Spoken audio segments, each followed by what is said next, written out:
Welcome back. My name is Kit. And I'm Steve. And this is Streaming Things Kit Laser. There you go. Thank you.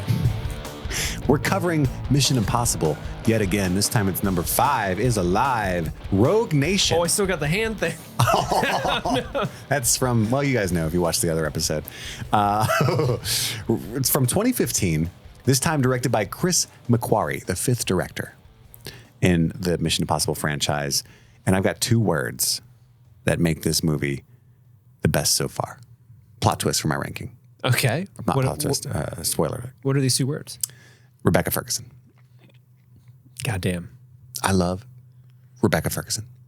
And by the way, the Silo show, the finale dropped. It's fucking incredible all the way through. Steve, you're going to love it. Please go watch that on Apple TV Plus. Thank you. I love this movie so much. I could watch this a million times. I cannot wait to watch Fallout because I haven't seen it in a long time. I think I've only seen that movie like twice. Same. I'm so excited for Fallout. But I fucking love this movie. I really do. This is an awesome movie. Yeah. Like, I think all the Mission Impossibles, most of the Mission Impossibles are really, really great. Yes. You know, I think like people like 1, 3's good, or 3's really good. Ghost Protocol is really good. I think this is the one that fucking nails it. I agree. 5 out of 5. Everything's working. The gears are pumping. The machine's on. This is when you're like, they did it. Those sons of bitches, they did it. They perfected the formula. But that's why Tom Cruise was like, Chris McHugh, you're my dude. I'm not letting you go. Soulmates. Yeah, they're holding hands when they're not just on set. the 2 of us. You and I. And I haven't been plugging things all week, but you can email the show at streamingthingspod@gmail.com. And if you are listening to this on Google Play, Stitcher, 75% of you are listening to this on Apple Podcasts. If it's in any way possible to start listening to this on Spotify, that would help us out. We've started being hosted by Spotify, and we've got some things cooking over there that specifically Spotify subscriptions help us. Mm-hmm. So it doesn't cost you anything to switch to Spotify. If that's easy for you, you could do that. That'd be great. If it's hard, don't worry about it. Just keep listening to the show any way you can. Not a big deal. Not a big deal. The incentive is if you go onto Spotify and listen to us there, you can also watch us there because Spotify does podcast video as well. That's true. So if you don't want to go onto YouTube, just go onto Spotify and listen to us there. You can watch us. You can see the dick that's in Steve's hand. It's right here. It's a drawing. It's a drawing. Just to be clear to audio listeners. It's Chris's. I'm shit. But yeah, we also are going to continue our coverage of Lost Season 1. If you're digging that, that's great. Steve and Phil are going to continue their coverage of Strange New Worlds Season 2. And we're doing Crossing Streams as often as we can. We've got to double up to make room for other things sometimes. And we drop the Crossing Streams segment. Yeah, this week and next week, there are no Crossing Streams. I did watch all of Part 1 of The Witcher Season 3. Oh, wow. I've watched a bunch of stuff. So some stuff to talk about. It's pretty good. It's better than 2. I'm excited for the finale of Henry Cavill's foray as Geralt because Liam Hemsworth is going to be taking over for Season 4. If you didn't know that. I did know that. It's kind of a bummer. It is, but at the same time, it's like, no, I'm with you. I'm bummed. But it's like, nobody thought Heath Ledger would be a good Joker. Like, it happens over and over and over. So I'm going to watch. I'll see what happens, you know? Sure. You never know. Give him the benefit of the doubt. Give him a chance. Yes, absolutely. But we're talking about Rogue Nation, baby. And at the end of this, as every time, we'll give our official Streaming Things ranking. We have to agree on what the ranking of the Mission Impossible movies is. I'm really excited to see where Fallout lands and then where Dead Reckoning lands. And we have an official Streaming Things ranking. Yeah. Damn it. But Steve, what are your overall thoughts? Anything we haven't touched on? Do you have any overall thoughts on Rogue Nation? Obviously, I spilled the beans are out of the bag. I fucking love this movie. I also really, really love this movie. I apparently my kink in Mission Impossible is if they have great villains, and Sean Harris as Solomon Lane is such a very, very great. He's a Hunt. Ethan Hunt. I'm going to make an anti-IMF. Like, that guy's voice is like as if he like is gurgling asphalt and sea urchins at the same time. Just a delicacy. I don't know what he's doing, but it sounds great. Asphalt and Sea Urchins. There we go. But it's really, really great. There's some incredible stunts as always. I love the inclusion of Alec Baldwin as the CIA guy, and I love the idea that they sort of transitioned Brandt from the secret Tom Cruise Ethan Hunt parallel to now he's sort of like he's the suit. He's the suit that kind of is running the IMF in lieu of not having a secretary. Because I get the idea that they have not yet installed a new secretary from Tom Wilkinson's passing away in the last movie. They haven't replaced Falcone. Yeah, they haven't replaced Falcone yet. So at this point, they're like, hey, we need some oversight on the IMF. And he's like, I can't tell you anything unless the secretary tells me to. Or deny. It's like, well, there is no secretary. He's like, sounds like a you problem. I'm Brandt. And Ving Rhames is back. He's part of the team. Yes. God, I love him. It's just it's great. And then, like you said, the inclusion of Rebecca Ferguson as Ilsa Faust is chef's kiss. Her name being Faust is a little on the nose if you're a fan of literature. I love it. I love that shit. I eat that shit up. Yeah. Give me Easter eggs. Give them to me, baby. Let's dive right in. We got shit to do. We don't have time. God, this movie had me. I watched this from midnight to like 2:30. Never was I tired. I tell you that. Never. Ever. I get it. This is like I was tired when I started it. This movie moves at a clip. It does. Fast paced. It's wild. Yeah. So Brandt and Benji are out on a mission. Luther's chiming in from Malaysia. They're trying to get a package off of a cargo plane, and it's very stressful. Hey, got to get the package off the plane, and Brandt is doing the same thing that he was doing in 4, where it's like it's his characterization that he has this nerve-wracking, unhelpful narration of missions. The package is still on the plane. Like we fucking know, my guy. The engines are heating up. Package is on the plane. We fucking know, my guy. But Brandt can't authorize the hacking of a Russian satellite, and Luther's like, that's why we didn't tell you.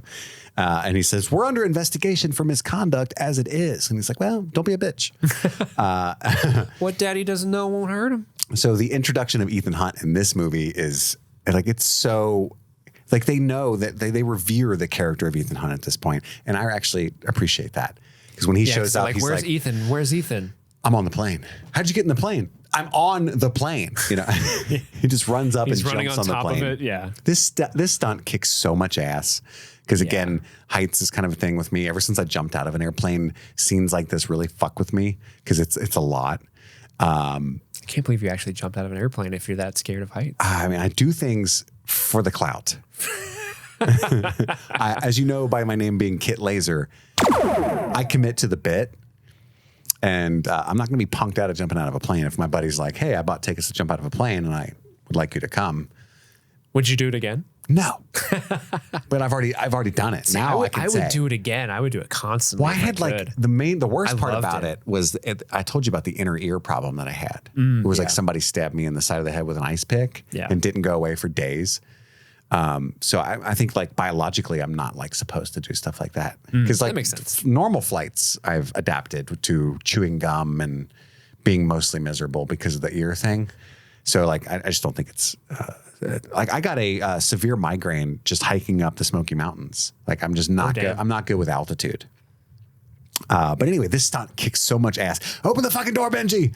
The other door. And at this point, I'm like, open the door, Benji. Like it stresses me out because there's a point where he's just kind of like slack-jawed, shocked that Ethan's doing this instead of typing. And I'm like, dude, the plane's taking off, my guy. So Ethan's literally hanging on the side of the plane. He's at a door. He wants Benji to unlock the door so he can get in the plane before it takes off. That does not happen. Nope. It's that awesome shot where the camera's kind of affixed, I assume, to the wing, and you see Tom Cruise hanging on the door. The plane actually takes off, and he like starts like dangling while he's hanging onto the side of the door. And by the way, that was really Tom Cruise hanging from the plane with almost no aid from CGI and minimal safety measures. It's a very intense stunt. He's a fucking madman, and I love it so much. Yeah, apparently they had a wind resistant custom frame for the camera mounted to the left wing of the plane, and then they also had these weird their protective lenses on his eyes because they were worried, because you're flying at high speeds that he would be closing his eyes the whole time. So in order to keep his eyes open, they had these like really small protective lenses so he can keep his eyes open the entire time in the shot. He's a madman though. Yeah. And he's literally just hanging on the side of this giant plane as it's taking off. It's bananas. But what an iconic shot though. Like that, the Mission Impossible dangling like wire hanging sequence is like very iconic. I would say this is the second most iconic shot in the series. Is just him left justified frame hanging on the side of the plane as it takes off. I agree that until Fallout with the jumping out of the plane, the halo jump. That's fair. that this is what you think of in modern day Mission Impossible for sure. It's this kind of shit that they're known for sure. I mean, this elevated the franchise. I love this movie. I didn't know how much I love this movie until rewatching it last night. If 6 is as good as I remember and as everybody says, and is better than this, I can't fucking imagine. I know. You know what I mean? I can't wait. I'm fucking hyped. I'm probably going to watch it tonight, and then we're not going to be able to talk about it for a week.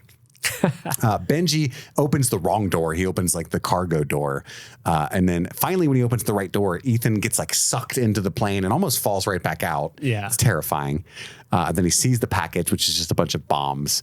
On like a pallet. Yeah. And then he like loops his arms through the netting of the missiles and pulls the parachute on the bombs. But like the security guard sees him and he's just like, what are you going to do? What are you going to do? Did you recognize that security guard? No. Is it a lost guy? Because I'll fucking lose it. No, even better. The actor is Alec Utgoff, who plays Alexei in Stranger Things. Is it really? Yeah. Cherry Slushy himself. Yep. But as soon as he pulls the chute, you don't even get to see him get fully sucked out of the plane. It cuts to the intro and it's dun, dun, dun, dun, dun, dun, dun, dun. So it's just like this one-off mission that's really fun. And we cut to Ethan in a record store. Did you see the title of the record store? No. I love it. The record store is called The Vinyl Offer. Oh, isn't that good? It should have called it The Vinyl Countdown. The Vinyl. Oh, shit. Now we owe them a ton of money. Ethan's in the record store. He says he's looking for something rare, which is a code word. Jazz. And they have like a jazz talk, which is, I fell asleep. And it's all about the notes they're not playing, baby. Do you know why they called him Shadow Man or whatever? Here's Nightbird. Which is kind of like a reference to Lane. And then again, he's a legend now. And so she's like, is it really you? It can't be all true, all the stuff they say. And he just smiles like, it's huge. It's true. And then he goes into... You can see Solomon Lane in the background, that whole scene too. Really? He's like seated in the corner. Interesting. Yeah. I didn't notice that. There's a lot of like Doctor Who TARDIS in this movie. I appreciate it. Yeah, I guess. Yeah. Because he goes into the TARDIS and he's like, he gets his mission, which is about the Shadow Organization, the Syndicate. And he's like, normally the mission says the mission would normally be to dismantle this organization. However, fuck you. We are the Syndicate, Mr. Hunt. Yeah. Now we know who you are. It's time to face your fate. It's like Anonymous style. We are Legion. And then he's trapped in this box that's gassing him and he has to watch Solomon Lane kill that nice lady right in front of him. Yeah. And it's like, again, there's an issue, I think, with the plot. I'm like, why not just kill Ethan? You had him. There's a reason for that. Mm-hmm. This movie's great. Fuck you. Hell yeah. Fuck you, brain. I do love that flip they do where he's not getting his next mission. It's literally the villains being like, we're coming after you, buddy. Yeah, this movie tells you from jump, this is not what you expect. I know that there's a shtick to this. We're subverting your expectations right from the get-go. Strap in, baby. Mm-hmm. And we're not going to kill or fridge the one female character this time. Everything's different. Everything. Are you ready? Can you handle it? Are you ready? Can you handle? And just the visual of someone being like stuck in a box that's slowly filling up with like a thick, opaque gas. That's a visually striking image. Yeah, it's scary. Yeah. And it's obviously flipped at the end where Solomon has a taste of his own medicine. He's doing the same thing Ethan's doing. He's pounding on the glass ineffectually. All that stuff is good. But yeah, then it cuts to Alec Baldwin, who is the director of the CIA, Hunley, Mr. Hunley to you. And he has Brandt, who's representing IMF, on trial, right? I guess with like fucking Congress or something.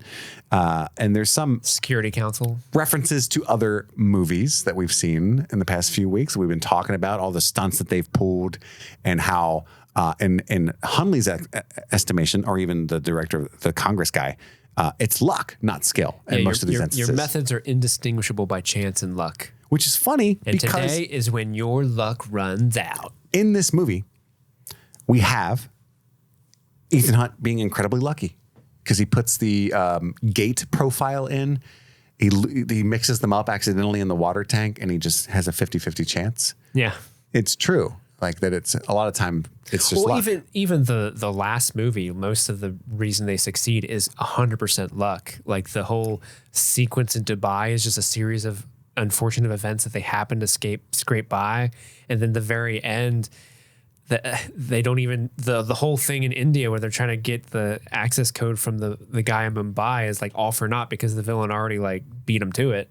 Right. Yeah. And it's just, I can see where someone who's like, if your whole thing is regulation and accountability, you would look at this group and be like, I don't know if you guys are like killing it out there. Yeah. And if you're removed from what they're doing, I could see it from an outsider's perspective, it not being the best thing to have. Absolutely. And every time they ask a question, like you said earlier, Brandt just responds with, I can neither confirm nor deny because without direct approval from the secretary. And so they want IMF to have some oversight, but there is no secretary because my dude died, Tom Wilkinson. And so they rule against the IMF at this trial and say, you know what, Hunley, you're right. Shut him down. So Ethan is captured. We cut back to him. Solomon Lane has captured him, and they bring in some truth juice. Juice? But there's a key to his bonds. A rabbit's foot? Clipped to what? Yes. Is that a reference to the unnamed device of Mission Impossible 3, or is that a reference to the luck that they're referring to in the trial? I'm sure yes, both. Yeah. Because I thought it was a joke about remember that magical thing that we never knew what it was? No one knows what the rabbit's foot is. I thought it was fun. But oh my God, it's Rebecca Ferguson. And I got to tell you, if I was Ethan in this situation, as soon as she turned around, I'd been like, I'll tell you anything. What's up? I did it. I didn't ask you. I did it. Like Ethan just looks at her and goes, step on me. And I was like, I don't get it. Just kidding. I totally get it. Mommy? Because she takes her shoes off too. And he's like, oh, yes. Oh. Bonk. It's a horny jail with you. A bunch of other dudes walk in, which is fucking lame. And they're talking in Swedish. What do they call me? They call me the Bone Doctor. So it's because I torture people. It's not because I'm my dick. Yeah, I don't doctor your bone. No. I'm not going to do that. What's up, Dr. Bone? That's what I would have called him. I call him Bone Daddy. Bone Daddy. At a certain point throughout my notes. Hey, Bone Daddy. Yeah, from Nightmare Before Christmas. Yeah. It only occurred to me about halfway through the movie, though. Because they keep calling him that, like, unironically. And I'm like, stop. He has a name, like. And they talk to Ilsa Faust, Rebecca Ferguson's character, in Swedish, but they're like, I don't know what he sees in you. Talking about Lane, because Lane is giving her frequent allowances, right? And we find out at the end, he knows full well that she's a double, triple agent. He's still utilizing her, right, for human nature reasons. That's his favorite weapon, human nature. And then Ethan says, nice shoes, but he's not talking to the Bone Doctor. He's talking to her. He's flirting with her. And I get it. Even in the midst of all this, he can't help it. What's up? She grabs the key, the rabbit's foot, and then Ethan, seeing that she has it, drop kicks the fuck out of the Bone Doctor. Out of Yannick. He's going to need a real doctor. And then he hits a pipe, gets knocked unconscious, and the key won't reach. That's an extra bit of tension that I really appreciate because he's like, fuck. While she's fighting everybody. So he ends up having to do this like pole jump thing. I know this is a man that's just literally held onto a plane. He's climbed rocks. He's done so many impressive stunts. But when he did that, I think that was the most like, God damn, I wish I had that core strength. Yeah, that was very impressive. Holy shit. Very impressive. So that's like some Cirque du Soleil shit. There's a really great fight scene where Ilsa and Ethan are working together. And then they escape, but she's like, I can't go with you. I have to stay. Right. And they can't shoot for shit, luckily, because they're just shooting at him down like a straight hallway and they're just hitting the walls and stuff. They're panicking. I get it. He's so fast. Fuck. Holy shit. They are the worst shots ever, though. But she doesn't tell him anything about why she helped him, who she is. He's just like, I love you.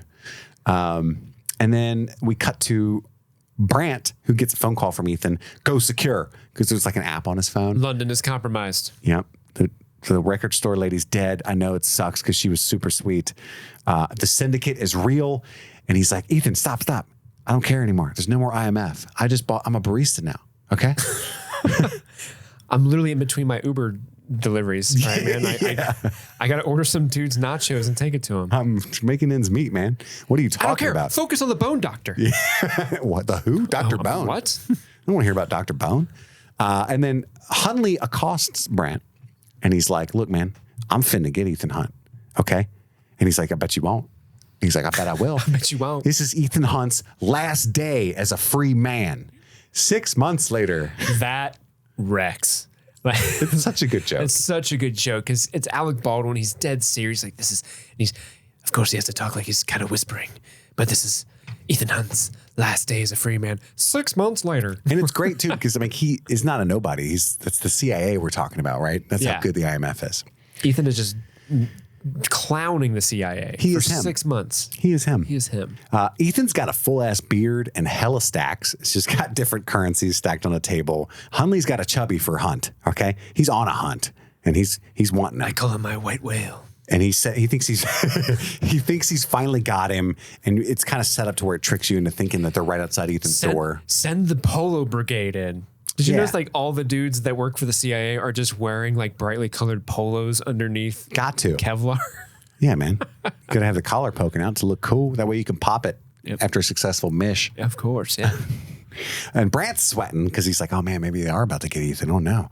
But he's not there. He's in Paris. I know because there's an Eiffel Tower outside, and that's how you tell people in cinematic language that you're in Paris. Oh, I thought it was at Kings Island. That's fair. He could also be there.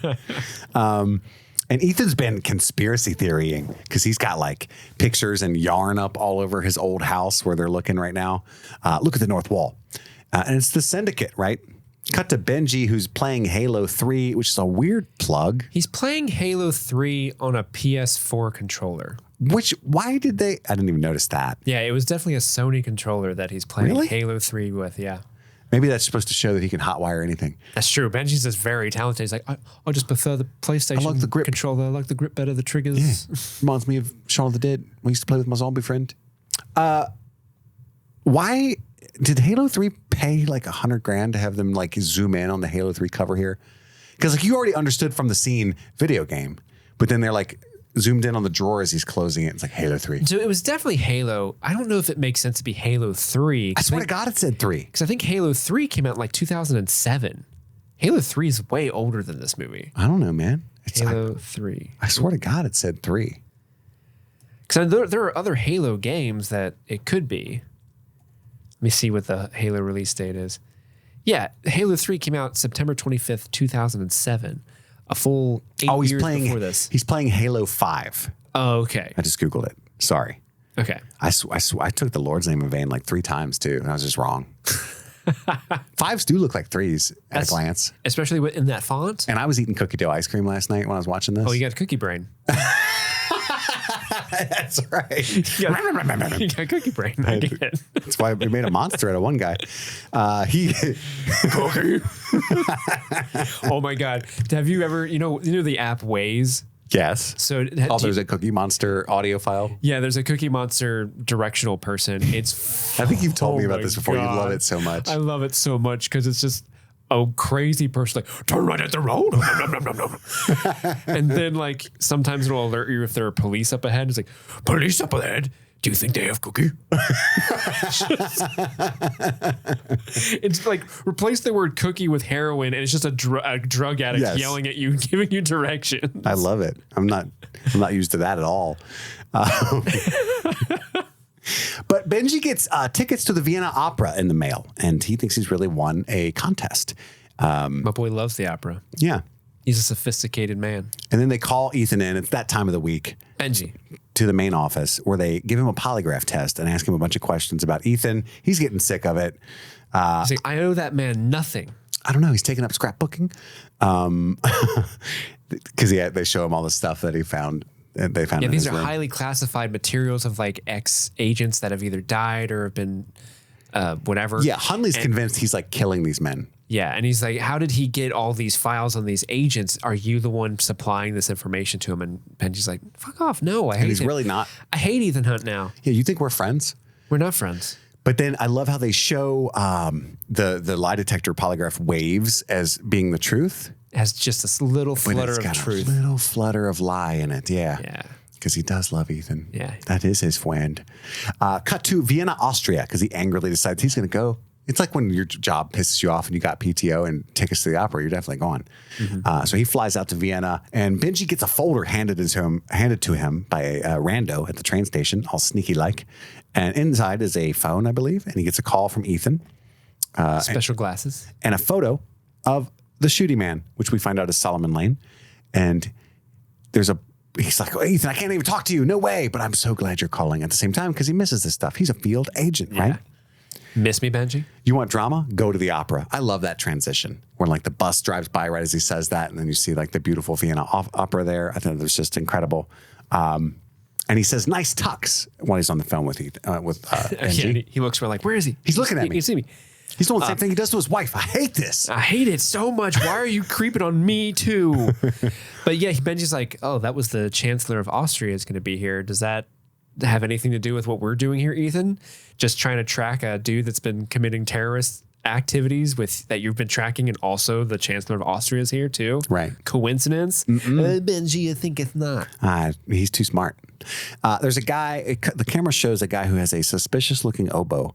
I think it's an oboe. I think it's an oboe. I could be wrong. I'm sure you'll write into streamingthingspod@gmail.com. And then like the digital key thing was cool. I really liked that. Oh yeah, I like that a lot too. But Ethan's prowling the opera. Benji spots the shady oboe man. I love Benji's like fake laptop. Yeah. Where it's like a book. You just Very open cool. up and then the letters like disappear and it becomes like the laptop screen. Like that was cool. It's like the coolest Kindle of all time. Yeah. How cool would that be? If they made a Kindle that was like opened like a book, I would use it. It's called Cool Kindle with a K. Really? No, I'm saying like they should make that and it would be called Cool Kindle with a K. I'm so sorry. You just legitimately got super disappointed. I was about to Amazon that shit. Like if I just felt like I was reading a book, I could use it so much more often. But yeah, it's a long sequence that I love, this opera scene. Ethan immediately, when he sees Oboe Man, he does parkour, jumps on the ropes in the pillar, and like he's so effortless with it. But then there's a woman in a yellow dress, and she's also on the prowl. And she also has a sneaky gun. It's Rebecca Ferguson. Looking incredible. And she's rocking that dress. It's an oboe gun. Oh no. I knew it was a suspicious oboe, but now it's an oboe gun. And there's a note circled on her sheet music, which I thought was very cool. That's the time when we have to shoot the man. Yeah, when the opera singer hits the big note, that's when you shoot the guy. I believe that's a whole note. To hide the sound of the gun, I assume? I thought so, yes. Because no one in the audience is aware that the guy was shot. Yeah, they're very not loud, the oboe guns. Mm-hmm. And then... It'd be great if like the gun actually was like it's like the note. Yeah, it was straight and it was in harmony with the singer. Yeah, you have to make sure you hit it so that the oboe player in the pit is actually playing that same note. So people are like, wow, that guy sounds like three oboes. Wow. Incredible. Fin to be in the pit. Get in the pit. Benji accidentally raises the thing that Ethan's using to sneak up on the oboe guy because he like hits the computer in frustration. It's really funny. So he's like making it harder for Ethan. And then Ethan like confronts the guy, jumps on him, they wrestle, and then they stand up eye to eye, except that the guy is like 2 feet taller. Tall, yeah. And Ethan starts to look concerned as the guy keeps going. It's hilarious. And he's got like a little camera in his eye. So it cuts to Solomon Lane, who's looking at Ethan on his phone. But he knew he'd be there. He knew he'd be He's there. like, what's up? You shaved your beard. Human nature. I like the beard. There's another creep, a third creep with a baton gun. And I'm calling him Stryker from here on out. Stryker from Mortal Kombat? Yes. Hell yeah. Because he's like a police guy. Stryker. And does a little like baton twirl, then shoots. Like yes, exactly. his animation in the game. Yeah. So Ethan throws the guy off, kills him. After a long, does he get like impaled on part of the set? It never cut to it, but I think it very pointedly showed that spike. And yeah, that's what happened. Yeah, but they never show him actually hit it. They didn't want that R rating. Those poor stage hands are going to have quite the shock. Mess to clean up. Yeah. Ugh. Someone shot the Chancellor. That's crazy. Oh my God. I'm not cleaning that up. And then Ethan grabs the oboe, sees a woman who also has a sneaky looking gun pointed at the same guy, sees Stryker. What do I do? I only got one bullet. Fuck, I got to curve the bullet. No, wait, that movie hasn't come out yet. Yeah, wait, yeah, it did. Yeah, it did. I didn't like it. So Wanted. He decides to shoot the man, the actual target, in a way that'll like alert all of his guards and get him out of the line of sight. He wings him. He like grazes his arm. Yeah, he's a good shot. So it gets him out of the line of sight from the other two assassins. And the way he figured out how that oboe gun worked so quickly, love that man. I would have spent a good solid half hour trying to figure out, like, where does the bullet go? I would have never known it was a gun. I'm like, what was he going to do with this oboe? How do I do a B flat? I love Jethro Tull. That's what I would have said. Sitting on a park bench. Why don't you say it like Sean Connery? Kiki, My tits are back. Benji goes for Stryker, has a tussle. He's about to lose, and then Ilsa saves Benji. She shoots Stryker in the back, but he thinks she shot at him, and he got lucky. Yeah. She panics, takes off. Ethan goes to her. He's like, I got a way out. And she's like, all right, let's do it. Let's go. Shoes, please. They run along the roof. Yeah, slide. Hold my shoes. They slide down a rope. And it's a funny sequence where the flag pole that held them falls right after they get off the rope because it looked sus to begin with. He's like, well, we have no choice. He's like, oh, they shrug. Oh, well. But there was a bomb in the Austrian chancellor's car. It's terrible. He got blowed up anyway. He got triple assassinated.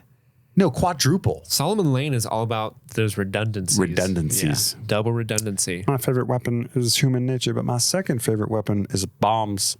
My third? Is that your Solomon Lane? Guns shaped like oboes. Ethan Hunt. Ethan Hunt. I'm going to get you. I'm an anti-IMF. I tell you what. I'm an expert in human nature, tell you what. It's my Hank Hill Lane. In fact, more people died because Ethan tried to save him, if you think about it, because there was the other people in the car this time. Oh, yeah. His guards and the driver and his wife. Yes. Very sad. Yeah, very sad. Could have just been him, but no. Had to get involved, Ethan. Tisk, tisk. She tried to shoot me. That's what Benji says about Ilsa Faust. And we find out she is British intelligence because they're all three in the car together, right? And this was just a test. She's like, yes, I'm British intelligence. Yeah, I let you go. So now I'm kind of in the doghouse. Yes. So this is my test. I was going to shoot the chancellor, and that would get me in the good graces of Solomon Lane again. She's deep undercover for British intelligence. Deep. They have a tail. They find out, though, while they're having this discussion. And he takes like her lipstick from her, and he's searching her. Takes her like hair clip. She's like, no, you have to let me go. I have to make it look like an escape so I can stay with them. You have everything you need. Come find me. And she jumps out of the car. They pick her up. He takes off, right? Cut to Hunley ranting about Benji at the opera because there's chaos there, right? At this point, like there's a bunch of shooting, explosions and shootings. We let Bungeon go. It's 12 hours later. He's there, and the chancellor's killed, and now he's on the lam. Coinky dink? I think not. Right. Mm-hmm. So now Ethan Hunt is shoot to kill. He ups it to shoot to kill. Yep. Ethan is using old IMF stuff. And like you can tell because instead of using the retinal scanner from the train, it looks exactly like the one from the train and Ghost Protocol. But he just like hot wires the back and opens up like this boat with all this cool toys and computers and stuff. Benji sees a mask thing and he's like, oh, which I thought was a really cool little Easter egg because he gets excited as soon as he sees it. Benji wants to wear a mask so bad. So bad. I can't wait for the day Benji finally gets to wear a mask. I know we get like a dream sequence where he gets to wear one for a second. Yeah, that's true. Ethan wants him to snitch on him. He's like, go back, tell him I shot the chancellor and all this shit. And he's like, what? That's like worse than the truth. He's like, nah, it's all links in a chain. A rogue nation, an anti-IMF. Which I thought was, because it reminded me of Anti-God, the first Benji speech. Anti-God. But it also reminded me of how they always just make a point to say the like vague sounding title in a cool way. Yeah. I didn't hate it. I didn't hate it either. Rogue Nation, baby. It's a rogue nation. So Benji is like pissed at him. He's like, no, I'm going to stay. I'm going to help you. I'm your fucking friend. I'm a field agent. I do this. I'm a big boy. I love this scene. Benji finally like stands up to Ethan and he's like, no, you're my friend. You brought me out here because I'm good at my job. Let me help you and be good at my job. And Ethan's like, okay. Yeah, the awkward bit where Benji's like, I didn't think you'd be okay with that. Yeah. I actually kind of want to go home. I was hoping you would tell me off. You were supposed to double down. I could go be safe and not feel bad. Oh, well, I guess I'm here. And then I love that because I didn't even get it. And I've seen this movie before, but he was like, so how are we going to find Ilsa? And he's like, she said we had everything we need. The lipstick, which is a flash drive. A flash drive. Because he's not the tech guy. Ethan, it's called a flash drive. He still calls it a thumb drive, you know. Bone Doctor answers the door for Ilsa. Bone Daddy's back.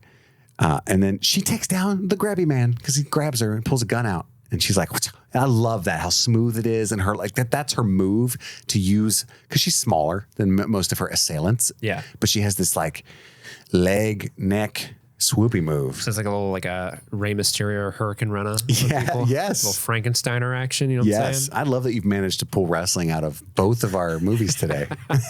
Can I do it on the third one? Find out. We'll find out on Fifth Element, baby. And they're upset with her. Solomon says twice now. I don't know how to do it. Twice now you've let Ethan Hunt slip away. And she's like, she pulls this hoe card, as they say. She says, hoe card.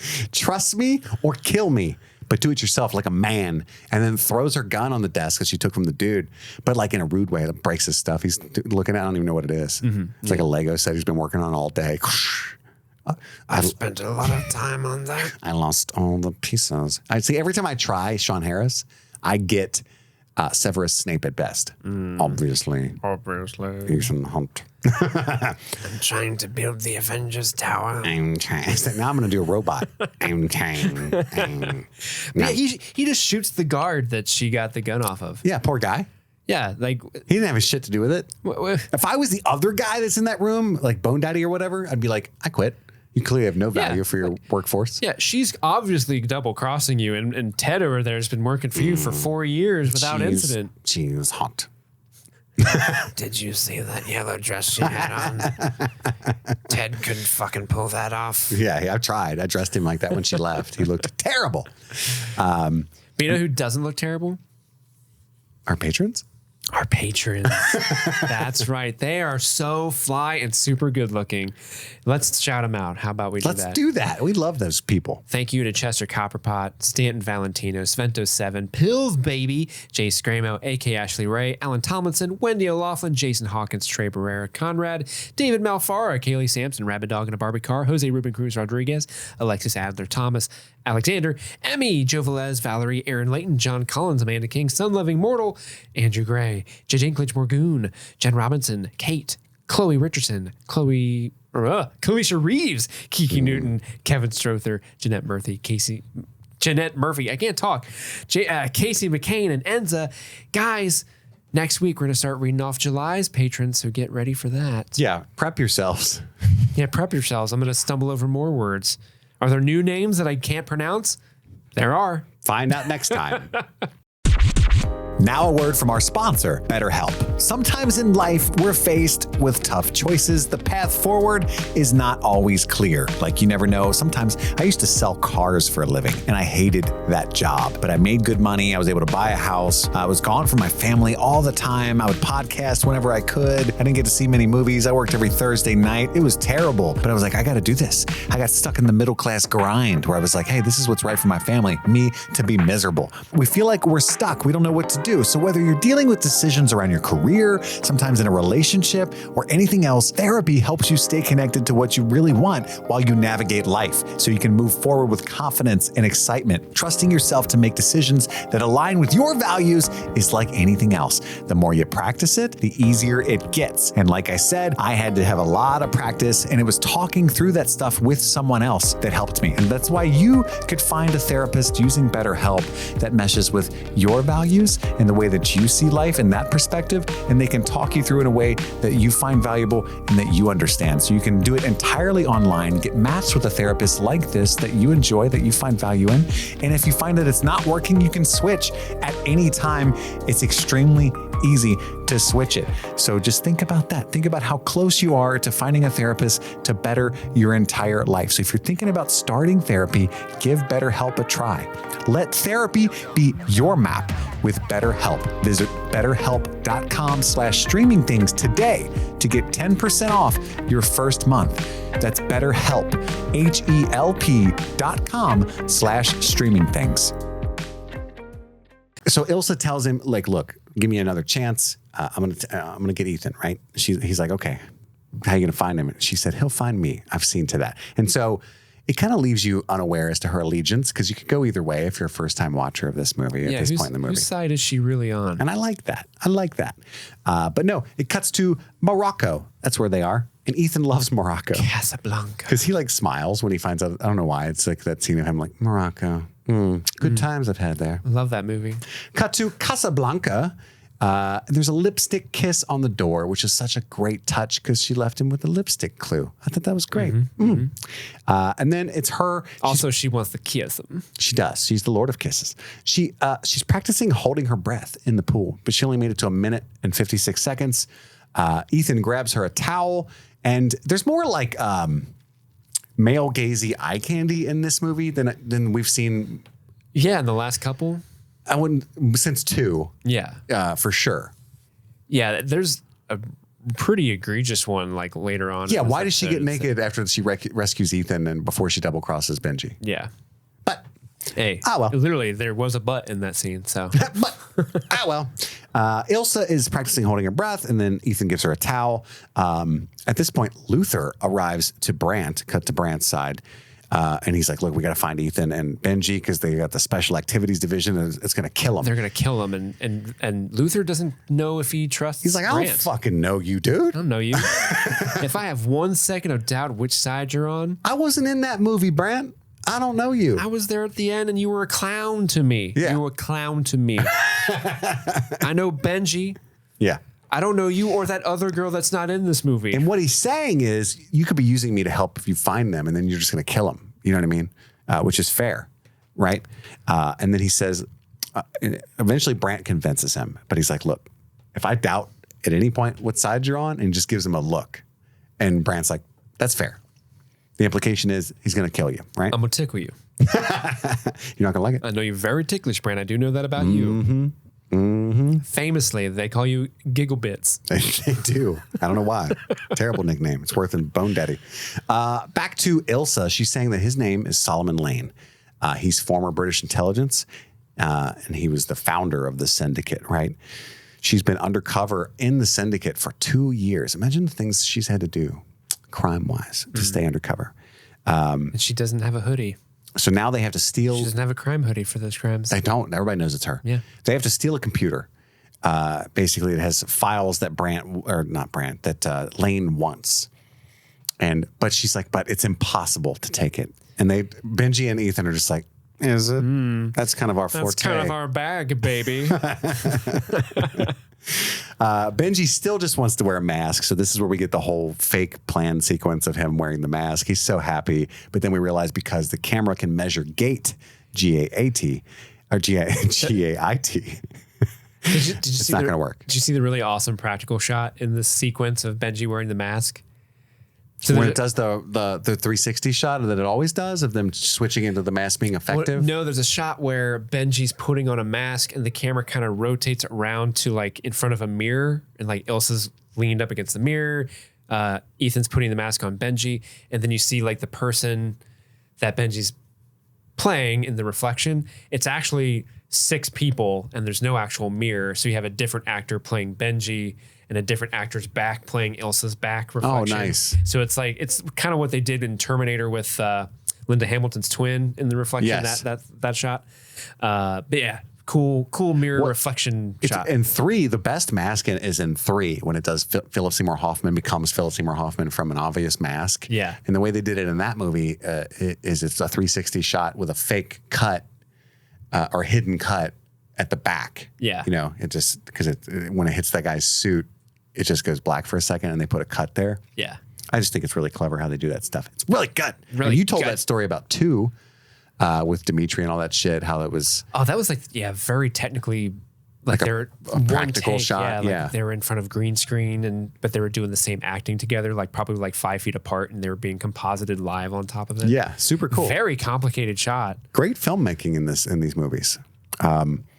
But the mask is not going to work, right? So it's the only way to do it. The only way is to like hold your breath for 3 minutes, dive through the coolant. Because they have like a facial recognition software on roids. So it's this like hallway where, you know, it's like a retinal scanner. It checks your face, but then it also can like, it knows how the gait of your walk is. So if you don't like walk exactly like the person down this hallway, you'll get tased. You immediately get caught. Yeah.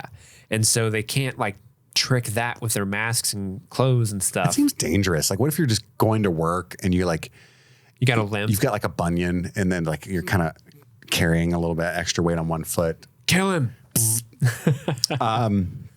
So that's I why didn't think I'd be able to use Bunyan today. So that's why they have to break into this like data data server. This data server that's in like a liquid coolant tank or something, and they have to literally swap out the profiles so that when Benji does walk in, he matches that profile and he won't get carded.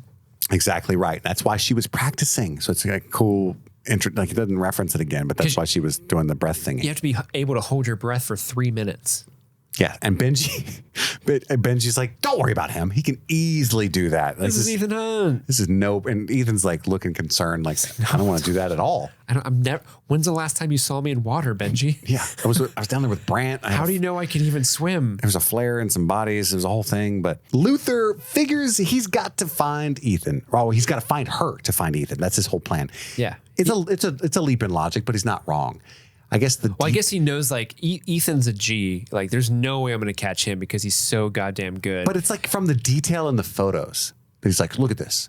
That's all he has is these 2 photos, and he's like, he knows her. Ethan knows this woman. Like they look at the shading. Yes, exactly. He's put extra care and attention into this photo. I like to mention Ethan. It's colored. It's got like crayons. And I really wish instead of like a drawing, like a piece of paper, it was just a photo of Ethan's hand, and he drew their face on his hand, like in form. Yeah, Ethan just loves drawing people's faces on his hands. He always draws on his hands. It's the thing I know about Ethan. She's disavowed. She's bad news, bro. You've been disavowed like 4 times. How dare you? How dare you? Ethan and Ilsa they float in, pew, pew, shooting the cameras out. It's really cool. They do this like vaporized window technology trick I really appreciate. But then Ethan suits up in a suit that has oxygen written on the arm with like a health bar for a video game so that the audience, who's really dumb. She was wearing that when she was testing her breath in the first shot when she came out of the pool when they first arrived at her house. She was wearing that on her one arm. Oh, the oxygen part of it? Yeah. Nice. Yeah, because she was timing herself. I was going to say, she was definitely in a bikini.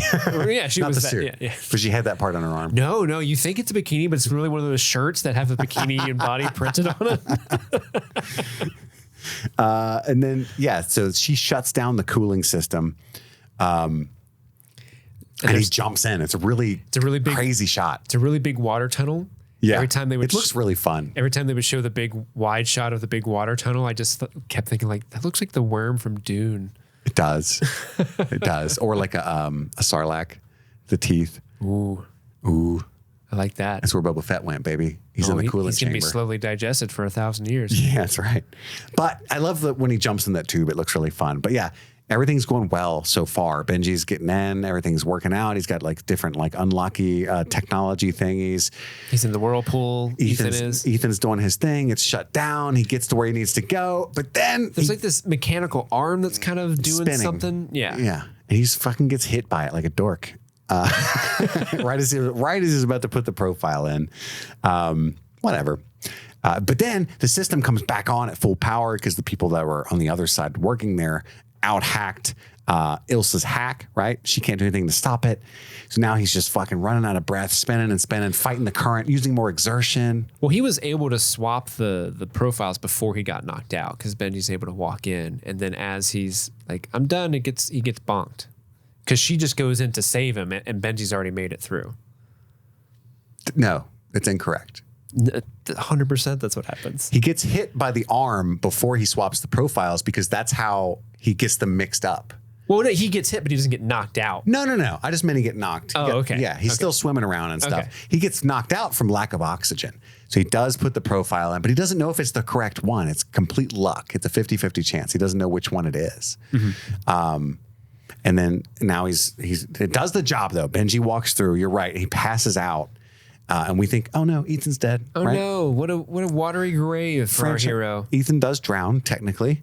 Benji gets the file, right? But then Ilsa to the rescue at the last second. It's such an awesome fucking scene because she's like strapped to his back and she's trying to like spin around with the current, but catch the exit door on the way out, when she finally does grab it, the force of even grabbing it opens it the rest of the way, and they just kind of get shot out, which I really thought was a neat effect, like the physics of it.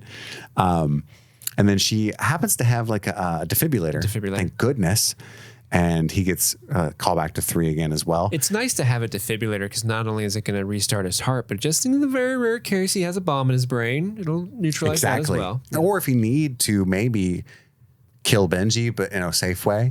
Yeah. You got it for that purpose too. You never know. And then Benji rolls up as soon as he gets, and he's like, was dead for 2 minutes. So he's the most incapacitated we've ever seen Ethan. He's like, oh, what? What happened? Yeah. Benji runs around the corner. See? What'd I tell you? Easy as cake, you know? Bing, bang, boom. We got it. And this time, though, he actually did some really difficult stuff. So to Benji's credit. And Benji's like, hey, you saved my buddy Ethan. I misjudged you. You're pretty cool. You're aces in my book, lady. I know. And she's like, awkward. Well, that's... She is cool, though. She's just having like a crisis. You know, she's stuck between a rock and a hard place. But he's like, what are you doing here, Benji? Because Ethan's all like drunk from death. And Ilsa looks so regretful. And I guess because her like sports bra was wet is why we got the man gazy scene in this scene. Yeah, she takes off her outfit and puts on some sort of dress. No, it's like a biking onesie, right? No, that comes later. In this scene, she puts it's like a chic burlap sack with a belt around the midriff. Yeah, that's right. And then she goes outside and puts on her motorcycle outfit she gets from her friends. Yeah, she's pulled a Declan from 3 and just having all sorts of wardrobe changes. It's like a J-Lo concert in there. Boom, bang, boom, different outfits. That was a deep cut. Does she do music anymore? I could have picked literally anybody that would have been more relevant for today. Yeah. Yeah. Literally a T-Swift concert locally yesterday. She shocks Benji, takes the flash drive, runs off, right? Her dudes show up. She tells them Ethan's dead. It's the Bone Zones. They've got a whole group now. Yeah. It's Dr. Bone and his boys. Dr. Bone and the boys. It's called a soup kitchen. She tells him Ethan's dead.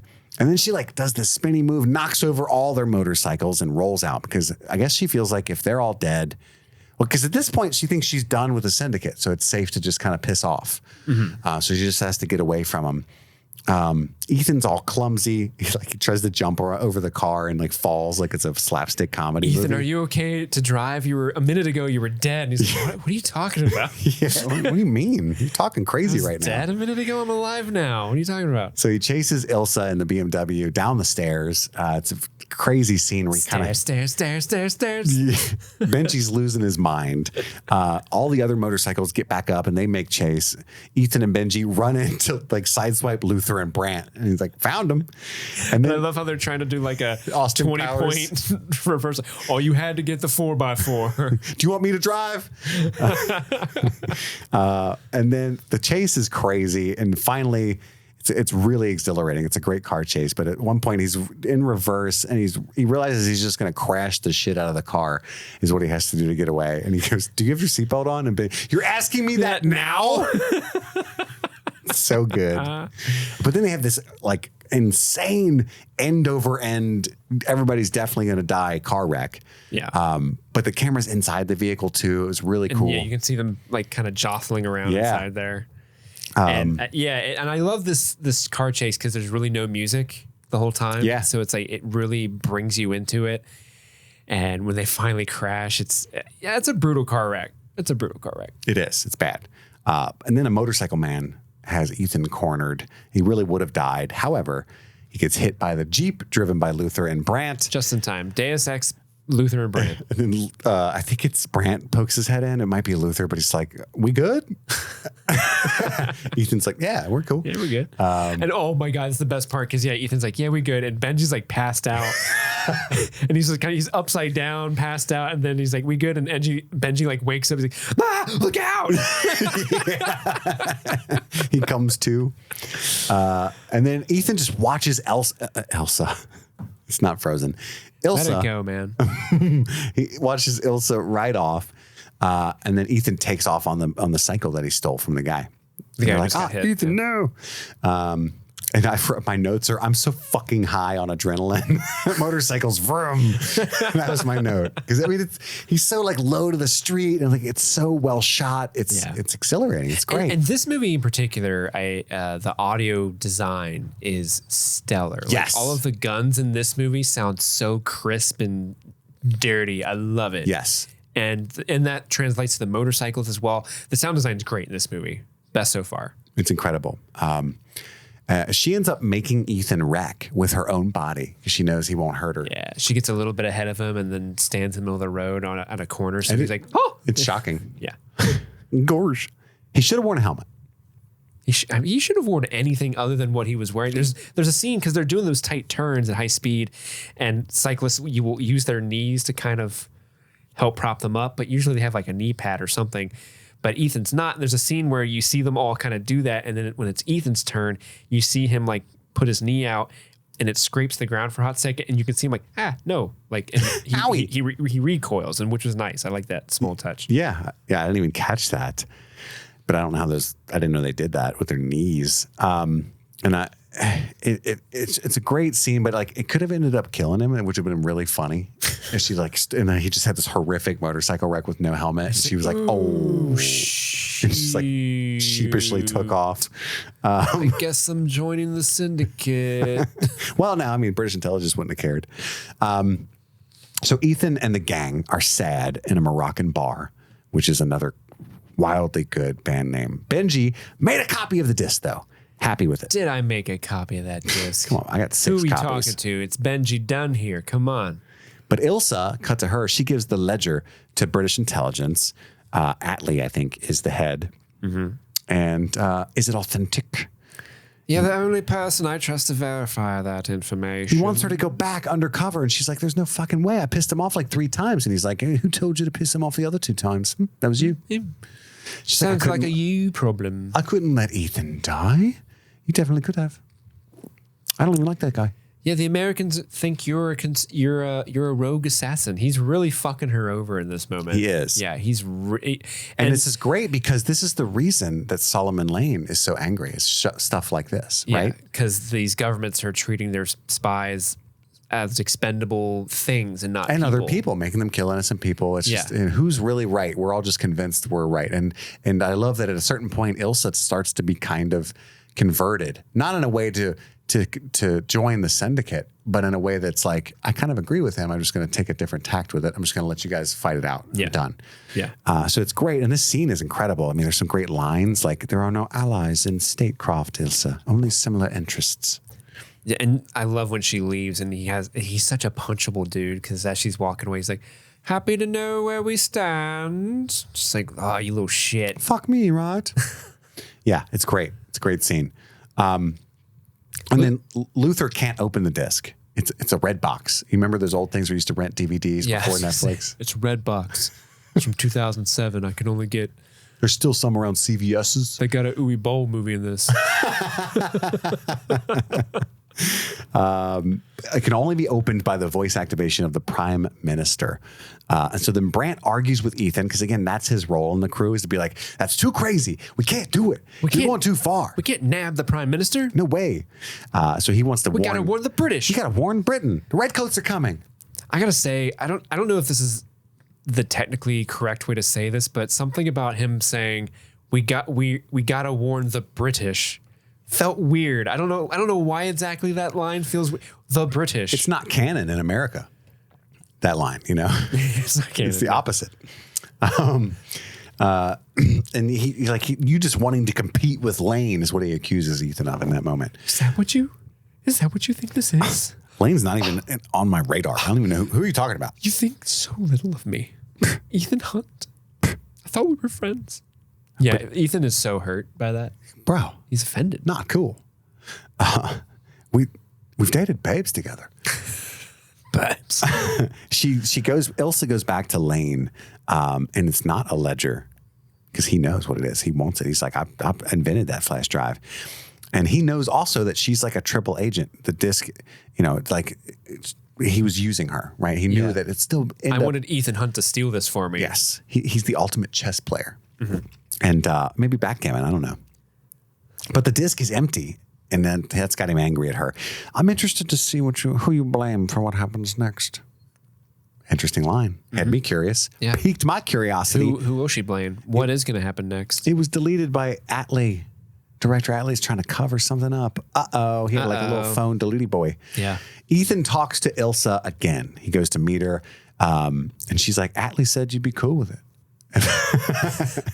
And that's when they find out Atlee deleted it. I love that shot where like you see the whole gang's kind of there. Like Luther's pretending to be on a payphone. Brant is like pretending to be on his phone, and Benji's just standing in the middle of the hallway, like with his arms crossed, like, "Yep, I'm here too. I got my eyes on you. I remember you defibbed me. I don't like you, harlot." And then there's like a great conversation, philosophical questions on who to work for, right? I love this conversation, this interaction. But she gives him three options, the two obvious ones, and then option 3, come away with me right now. And then Luther's like, "Oh shit." This scene has a little bit of, I don't know if slapsticky is the word, but there's like almost this stage comedy aspect to the writing here, because it's Ilsa saying, Solomon Lane thinks this, and then one of the other 3 who aren't in the conversation is like, she's making a good point. And then she would go, I have 3 options to. Oh, I can't wait to hear what this is. Yeah. Run away with me. Oh, dang. Like the 3 of them are just constantly. Can hear her. She can't hear them. Yeah. But like Ethan, and you got to picture Ethan getting annoyed as shit. Like guys, I'm talking. He's got like literal angels and demons on his shoulder. Like, shh. Yeah. I get it. I could see you not fully buying this interaction, but I think if I like it. I just think it's you're right. It's different than what normally happens in these movies. But I do love her option 3 is like, hey, come away with me. I think it's faithful to the audience's perceived love of the characters at this point. Yeah. But you're right. Like from an objective, like writing perspective, it's kind of like maybe you went a little too. Maybe you didn't murder your darlings in this instance. Is ham-fisted the right word? I don't know. No, I know what you mean. Hackney? I don't know. It's a little tonally off. Mm-hmm. I don't hate it. Like I don't hate it at all. It is just totally different than when anything else happens. I could see the people who hate the Humpty Dumpty line in 3 Humpty Dumpty sat on a wall. Not loving this scene. But I like all the interactions between Ilsa and Ethan are great. I love the idea, though, that does Ethan really consider it, do you think? Running away with her? Yeah. Because he kind of like looks at the mall ceiling or whatever. And I don't think he actually like realistically considers it. I think it's more of like, boy, howdy, that would be nice. Yeah, I think he toys with the idea, though. You know, he likes to imagine that for a second. That's why he takes his time in answering it. But he's like, what about Lane? We got to get him. And she's like, I got a message from Lane. And then she hands him the phone, but it like delivers a feedback signal to all of his co-agents, all of his buddies, which you can see her surprise too. Like she doesn't know what that was going to do. She thought it was just a phone. And all of a sudden the bone doctor has Benji. He's like, Luther, keep track of Ilsa. He's like, got it. Fuck, where is she? Immediately. And Lane has a job. Least mobile person of all of us. Keep track of the most mobile person of all of us. Yeah, it wasn't well thought out. Lane has a job for Ethan. And in order to see Benji again, you've got to, and it's just kind of the same plot as 3, you know, where there was I have a hostage, go steal this thing for me. If you want to see this person released or alive again. Yeah, you summed it up perfectly. Mm-hmm. I want the disc unlocked by midnight. And it's this really, the vibes of this moment are like very, we have to steal the Declaration of Independence. Okay. You know, because at this point, Ethan's like, oh, fuck. We have to do it. Yeah. We have to steal the thing for him. This is how we win. Yeah. Can't you see it? Can't you see it? My notes are, can't you see it? Are you dumb? Are you fucking dumb? Like that's you know what I mean? Brant, you're an idiot. It's so obvious. Hunley gets a call from Brant. We're in London. Where at? I'm not going to tell you that. That's on a need to know. I don't want you to kill my friend. So he's very convincing at being a rat. Yeah. The movie really wants you to think that Brant, like, we have gone too far. Yeah. I don't want to be a party to kidnapping the prime minister. Like this scene is kind of like it could go either way, but they really try to hammer it home with him. Like, what's wrong, Brant? We got the plan all planned out here. You good? Brant, yeah, I'm good. We do whatever we can for our friends, right? You know, it's just like this really playing it up. But in reality, they know they sent him to go call Hunley. And they're actually just saying, you all right? And he's just like got a tummy ache or something. Or maybe Brant's just like super fucking method. Yeah. Like, yeah. when he commits, he commits. Yeah. All right? He really believes now that he betrayed them. If that scene went on 30 more seconds, Luther would have been like, you can turn it off, man. Like, we know. We know you went to call. We sent you to the sent you TARDIS. We're huge Doctor Who fans. Benji is with the Bone Daddy and Lane. Hey, Bone Daddy. Get him ready. Hunley arrives to Brant, and Hunley immediately goes and tells Atlee, even though Brant's like, no, don't do it, even though that's, in fact, the plan. No. He's going to sacrifice himself. The Prime Minister, we do get a mask scene. I forgot about this. The Prime Minister admits that there is a syndicate because it's Hunley, it's Brant, it's presumably Atlee, and it's the Prime Minister of Britain. He admits to the existence of the syndicate. The virtual red box is their budget. It's billions of dollars for the syndicate to operate with. Yeah, and like offshore accounts. That's like, you can't trace that money back to the Prime Minister. Yes. And Chief Atlee, head of, what is it, MI5 or whatever? MI6.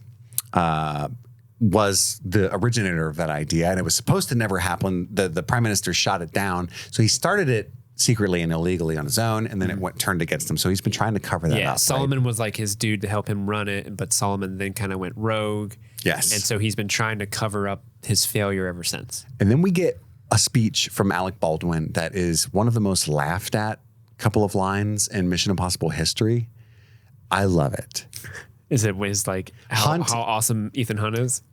Hunt is uniquely trained and highly motivated, a specialist without equal, immune to any countermeasures. There is no secret he cannot extract, no security he cannot breach, no person he cannot become. He has most likely anticipated this very conversation and is waiting to strike in whatever direction we move, sir. Hunt is the living manifestation of destiny.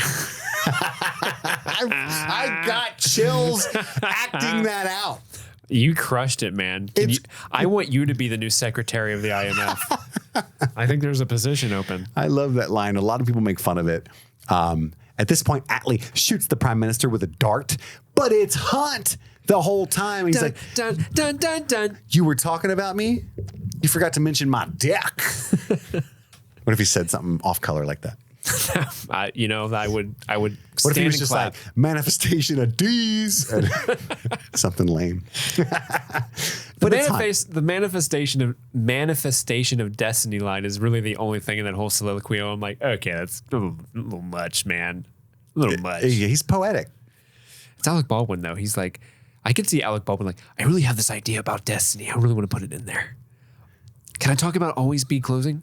Oh, at this point, he's been trying to hunt him down for 7 months, and he's like, "This guy's he's the tits." He's like, I wouldn't say this in front of any of the people who work for me. Yeah, good thing none of them are here. Brant, earmuffs, but low key, dead ass. I kind of love him. Exactly. That's the vibe he's. I really want Senpei to notice me. Yes, and then it cuts to the real Atlee. Who is arriving during this point. And by the way, the Prime Minister's not passing out. It's like a truth serum that they drugged him with. So he, amidst everything. You have a very warm hand. A quote from Rudyard Kipling is the password they need to open the disk drive. You have a very warm hand. He does say that. There's a look between Ethan's like, That's a great gag. The real Atlee shows up, but they want him to walk in, right? So they're behind the door. They shoot him as well. He confesses, and they have this whole ruse designed to where Hunley's the hero. So they kind of get him on their side as well. So now Hunley knows that the syndicate exists, and he's gotten out of this bad British, you've said British, UK, US relations back hundreds of years to the revolution. And now he's their friend. He's like, he kind of has to be all in because if he tells the truth, it's like, oh yeah, I aided and embedded the Prime Minister of the UK getting, tranquilized, and we stole secrets. So he has to be kind of, okay, I'll play along because I'm kind of fucked if I don't. Yes, it's great. It's a great plan. Don't you see? This is how we beat him. Like, that's literally, Ethan thought of all of this in a moment of stress in a parking garage. Can't you see it? It's fucking easy, man. Yeah. I'll wear the mask and be Atlee. You call Hunley. You're Ethan, dumb. I did not see this. That's because you're an idiot. You're an idiot, Brant. You will never replace me. I saw the Bourne Ultimatum or whatever the fourth one was. Pass. Greengrass can kick. Jesus fucking Christ! I It's know Jason Bourne. I know how you feel about I hate Greengrass. Paul Greengrass. Calls Lane. So they call Lane. I got the disc, right? Really cut it down to the wire, which is exactly what the guy from Davian said. So interesting. 2.4 Billy. That's what's on that drive. Ooh, that's a lot of quiche. Ethan quickly scrolls through all of it on his computer and he's like, drills a hole in it, which is funny because there's like a voice there that's like, here's instructions on how to access these files.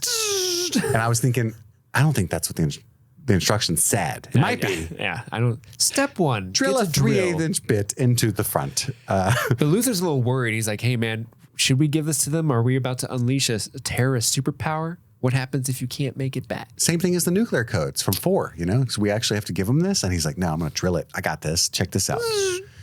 Ethan sees Ilsa out and about. Oh, hey. Oh, hey. Well, Ethan? What are you doing here? I was just stopping by to get a couple. I ran into Benji. He's got a bomb on his chest. Yeah, because she's sitting there with Benji as well. He's got an earpiece in. British people be crazy. They do be. And one of those eye cameras. And so it's actually Lane speaking through him. Yeah, Benji is Lane's meat puppet. And basically the ultimatum is Ethan and Benji die no matter what. And Ilsa, in fact, is going to have her brains blowed out by the bone doctor when this is over. Or everyone in this area can die. It's up to you because there's like ball bearings in the bomb as well. Ethan's like, option 3. How about this? How about this? How about this? And this is where the line, human nature, my weapon of choice. And it's so funny. It's cheesy. I love it. I love it. Of choice. Because essentially what happens in this scene is Ethan cuts him off, his big villain moment. He says, I get it, man. You were a step ahead of us every way. You knew exactly that this right here would happen. So did I, bitch. And like that's basically what he says. And that's the rest of the movie is him just going, bitch. Like, You thought that I thought that you thought, but I thought of that already. I thought of it already. Oh, did you think I would think of it already? Well, I done thought more about it. I thought other things that you didn't think I would think. Yeah, so he memorized all the numbers in the account. He has an eidetic memory, which I think is new as one of his skills, right? To this extent, for sure. Because I mean, I can't memorize my own account number. No. Much less however many that was. Hundreds. And he just glanced at them, And he knows how much each one is worth. So he's like, how about in a show of good faith, I'll give you $50 million if you let Benji go. Either that or he memorized one. And he's a great bluffer. And that's also part of it because he kind of says, like, you might think I'm bluffing, but is it worth the risk if I'm not? Either way, it's destroyed. So you know what I mean? Mm-hmm. He's like, yeah, it's all up here, baby. You need me. Yep. Let Benji go. The only way you're going to get all those numbers is if you get the Bone Doctor to work it out of me. You get Bone Daddy to get it from me. Hey, Bone Daddy, we need some numbers. So now Lane is like, fuck, you got me. He stops the explosion, lets Benji go, gives Benji the code, who leaves. I love when Benji's like, hey, remember when I told you one day you were going to take it a step too far? This is today. This is me talking, by the way, not him. Great line. And Ilsa's like so turned on in the background. Because like Ethan just managed to pull off like the most psychotic one-upper on Lane of all time that she never saw coming. Yeah. She's just looking at him like, holy shit. Mm-hmm. Oh my God, it's Ethan Hunt. But yeah, he's like, kill Ilsa. Kill the woman. We need Ethan alive. And then Ethan starts human shielding her. Yes, which I thought was great. Yeah. And then it's like a human shield gunfight. We see a quick clip of Brant and Luther like building something and like, we're not ready. Well, fucking get ready. And we're like, ooh, what are they doing? What are they doing over there? They're making the box. They kill the guys in the tunnel. They kill the other guys and the other guy. And then Ilsa ends up. They're just bulldozing through these jamokes. Yes. Like, aren't these supposed to be super spies as well? Yeah. Nothing super about these spies. Not with Ilsa and Ethan working together. No. And it's Ilsa versus the Bone Daddy. And he's giving, that's not a knife, because she's got this little one. And he's like, we're going to do this. She crushes him in this fight. Beats the dog shit out of him. Seriously, like she's nicking him left and right. And every time he's like, oh, you might have cut my left arm. I still got this right one. That's just a flesh wound. You cut my left leg. Oh, I'll just limp and get you. Like, come over here, I'll bite your legs off. Him. And she does her leg swoopy thing on the neck. It's like, stabs him like through the aorta. Yeah. He's like, and just like the gurgly noise. Yeah. That's not my bone. At first, I thought she just directly stabbed him like right on the in the top of the head. I would have preferred that. I like that when that happens. But that's harder to do. Like Starship Troopers. It's harder to break through skull than get up in there. Yeah, your fleshy midriff. Yeah. Yeah. Unless your abdomen's rigid, which is not good. It's not healthy. It's not good. Yeah. Yeah, Bone Daddy dead. How about that? But Solomon Lane, he wants to get in on the action. He starts chasing an injured, quote unquote, Ethan through the streets. Yep. He's lurking. He closes in on Ethan and chases him right into a bulletproof box. Oh no! Meet the IMF. Dun, dun, dun. Bum, bum, bum, bum, bum, bum. Dun. This is so cool because they put up the walls of the box one side at a time, and the different members of the team are like they're staring at him on each side of the box. It's like, oh, it's such a satisfying way to get the villain. Like, oh, they captured him and they outsmarted, and somehow it's even worse for this particular guy. Yes. That they caught him and didn't just kill him like every other villain so far in the franchise. Yes. They put him in a box. He Gas was him up. outsmarted completely. The same way that Ethan was at the beginning. Mm-hmm. And that's why it's so painful for him. And then Ethan just angrily pushes the box over, slides him right into the back of a truck. They drive off. He looks at Ilsa, "You're free now. What are you going to do?" She says, "I don't know. You know how to find me," which I assume is Facebook, is what she's talking about. Yeah. I'm on Foursquare. Look me up. I check in often, so just find out where I'm checking in at. Do people still use Foursquare? I don't even know. Hunley is now saying that the IMF is not to be dissolved. In fact, he said the only reason he ever said it was is part of a elaborate ploy scheme. Yeah. I don't appreciate Congress being used in this way. And he I says, don't like your methods, sir. Desperate times, desperate measures, quoting Ethan Hunt from earlier. The manifestation of destiny itself. Said himself, yes. Brandt, once again, can neither confirm nor deny, which is a funny callback yet again. And then Hunley is appointed the new Mr. Secretary of the IMF. Bum, bum, bum, bum, bum, bum. Fallout is the best one next. Yeah, bum, bum. Super excited. Yeah, what a good way to end it. Super excited. Welcome to the IMF, sir. Boom. Bone Daddy. Yeah, this movie is a good one. This is a good one. So I vote, our current ranking, starting from best to worst, is 3, 4, 2, no, 3, 4, 1, 2, right? Yes. 3, 4, 1, 2. I vote, I posit, I think you're in agreement. Okay. We go 5, 3, 4, 1, 2. So Rogue Nation, number 1. Correct. Number 2, Mission Impossible 3. Correct. Number 3, Mission Impossible Ghost Protocol. Correct. Number 4, Mission Impossible 1. Number 5, Mission Impossible Dose. Yes. I agree. I think that's the right call. I actually held my breath. For a second where you're like, false. Because so far, Retroactively, I'm moving 2 into the number 1 position, and we're putting that Rogue Nation in last place, Daddy. we'd have to sit here until, like, you would, what would that be called? You'd be filibustering if you did that, basically. Oh my God, I'd bring out like Green Eggs and Ham and read it on a loop. Because at this point, we haven't really disagreed hardly, except for apparently, Surprisingly, yeah. you wanted to put 2 above 1, which I think is here's bonkers. the thing. So here's the thing. Again, objectively, 1 is better than 2. Me personally, I get more enjoyment watching 2. And I over think 1. you said as much. Yeah, I did. Which is still bonkers. Begging to listen to the show. But it's like you got Jean Reno and, you know. Yeah. I just don't like the connective tissue of the first movie. I don't think it works. I don't think it gels well. And 2's just laughably bad, and I laugh at it, and it makes me feel better about myself. I was angry. But no, this movie in particular, Rogue Nation. Dude, now we get to watch Fallout. I'm so excited. I haven't seen Fallout since like 2020, I think, was my last watch. Yeah, it's probably 2019 for me. It was during the quarantine that I watched it. Yeah, I watched mine before I moved into my last house. I was at the apartment in Kentucky. Remember, we talked about doing this when Andy was on Streaming Things and doing a giant Mission Impossible marathon way back when we did the Fast and Furious marathon because Dead Reckoning was supposed to come out back then. Yeah. That's wild. That's how long it's been shelved for. Yes. Yeah. So I've been itching for this for a long time. I'm glad you guys are joining us. Tune in next Monday for what's it called? Fallout. The one we were just talking about? fucking talking What's about that it. movie called? Fallout. And that day we're seeing Dead Reckoning when they're listening to Fallout, right? Yeah, so we're kind of changing the schedule a bit next week. So next week we're going to have Fallout the Fallout review come out on Monday. We're going to watch Fallout that Monday, record about it Tuesday, and our review for Dead Reckoning Part 1 will be next Wednesday. And so our a week final from today. ranking. And our final ranking until Part 2 comes out.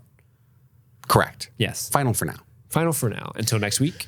That's right. So don't forget to rate and review the show wherever you're listening to this. Hopefully it's on Spotify. And email the show at streamingthingspod@gmail.com. You can become a patron at patreon.com/streamingthings. And follow us on social media. We're on every single social media that you can think of. So Yeah, we also have a website, streamingthingspod.com. That's right. That's check right. that out. That's all the time we have for right now. My name is Kit Laser. And I'm Steve. And this is Streaming Things. Happy streaming. Dun dun dun dun dun dun dun dun dun dun dun dun dun dun dun dun.